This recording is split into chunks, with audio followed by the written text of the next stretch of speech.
இப்பவே கூப்பிடுற நாடி குளிப்பாட்டி விடாம போற. ஒரு வேலையா வெளியே போற தலைய மட்டும் கசிக்கோ. எனக்கு கசக்க தெரியாத. நான் சொன்னேன்னு மாமாட்ட சொல்ல அவன் தலை கசி விடுவான்.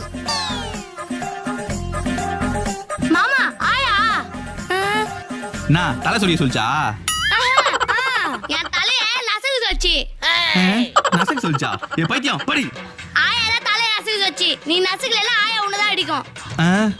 ஆமல்ல. சரி வா தலையை நசுக்கிறேன். அவனை எப்படி நசுக்கிறேன்னு மட்டும் பாரு.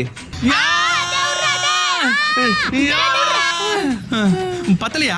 இப்ப பாரு அவனை எப்படி நசுக்கிறேன் மட்டும் பாரு. என்னடா பண்றவளா? மௌ நீதான் தலையை நசுக்க சொல்லி சொன்னியாமே, அதான் தலையை நசுக்கினுங்கிற. அட பாவி, அவ தலை குளிக்கிறதுக்கு உன்னை தலை காசு விட சொன்னேன்டா. தலை கசி கூட சொன்னியா? அது நான் தான் தப்பா சொல்லிட்டேனா?